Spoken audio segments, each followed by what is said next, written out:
Let's bring in David Stryzewski, CEO of Sound Planning Group. David, good to have you back. So I'm going to get to all of this. There's a lot to talk about. But first, the jobs report. White House Press Secretary Caroline Leavitt said today's job report reveals the Biden economy was far worse than anyone thought and underscores the necessity of President Trump's pro-growth policies. What do you think of this job report? What does it reveal?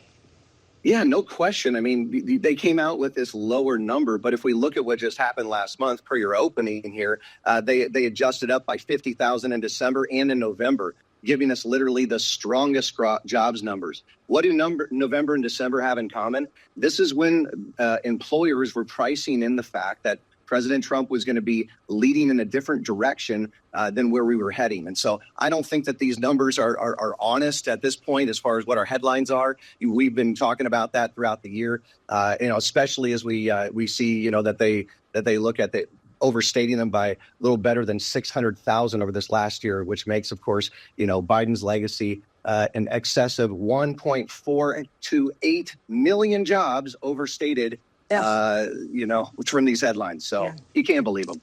We remember that. With inflation also pushing higher, wages rising, are we headed into a recession, do you think? How are things looking for small businesses as well? Well, liquidity is really the thing that we need to be tracking. And that is, does the small businesses today have the money they need in order to do payroll, capital expenditures, new hiring, getting new, technology in place? So I don't know that we're in such a healthy place right now, although I see our country moving in a stronger way forward. So this is where I'm saying right now, the NBER that has ultimately told us when we have recessions or not, they haven't come out and declared one. If we go back to March of 2022, I think it's kind of interesting to note that Q1 and Q2, we had 2 negative quarters of GDP, which according to Webster's over here on my wall, is when we see a recession. So they never declared one. We're in a time frame right now where jobs definitely were understated from what they actually were supposed to be. And there was a lot of part-time jobs in there, too, a lot of government jobs in there as well. Right. And so, I don't think that we're in nearly as healthy of a spot. Who knows what we'll see? I just know we've got a better day ahead of us right now. With all these adjustments being made. Well, it takes time. This is also a big story this week. DOJ exposed what many see as taxpayer waste at USAID. Right. Hang tight, because Elon Musk said there was money laundering going through intermediaries. President Trump said that the fraud and corruption is at levels rarely seen before.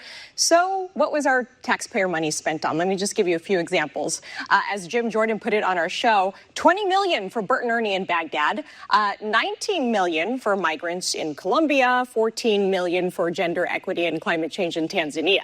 Okay, but many Democrats are still defending USAID, saying that this advances U.S. interests around the world. But David, with inflation, the jobs report we're talking about today, American families are still struggling. How much longer can taxpayers afford this? I just want to get your take on all of it.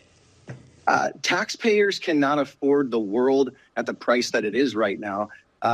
It's amazing. There's this big mandate, when you had the president, the House and the Senate all go red with a mandate here. If you heard Trump say it once, he said it 50 million times, that he's going to go line by line through the federal budget. This is exactly what we need. This is exactly what you do if your household is overspending and you find yourself in record debt. This is step one. You got to go line by line. This is the most logical thing to do. But Musk here in the first, 18 days has saved $68 billion. They're exposing some of the most incredible fraud that I've heard of. I mean, the fact that we've got media outlets that are accepting payments, $122 million that has gone to legitimate terrorist organizations. The fact that we are looking at Nancy Pelosi, she got $137 million. Of course, there's a protection over trying to get this information out. Isn't it amazing, though, how the politicians up there are not outraged by these expenses and whether they're actually benefiting the people, but they're more or less saying, oh, well, this guy shouldn't have this information. Guys, Elon Musk has security clearances. He knows exactly how to comply. If he doesn't comply, he'd be in big trouble. This is exposing radical stuff that has been festering in the background. I'm grateful that we know about it, but it's kind of a black eye moment, if I could be honest, for our nation. It is unbelievable. 8 million just to Politico subscriptions. 8 million. What kind of subscriptions are those? Okay, enough of that. There is so much more to talk about, but you'll be on our show, in a few days, a few weeks or so. We love having you here, David Stryzewski, CEO of Sound Planning Group. Appreciate your time today. Have a great weekend. Pleasure's mine. Thank you so much.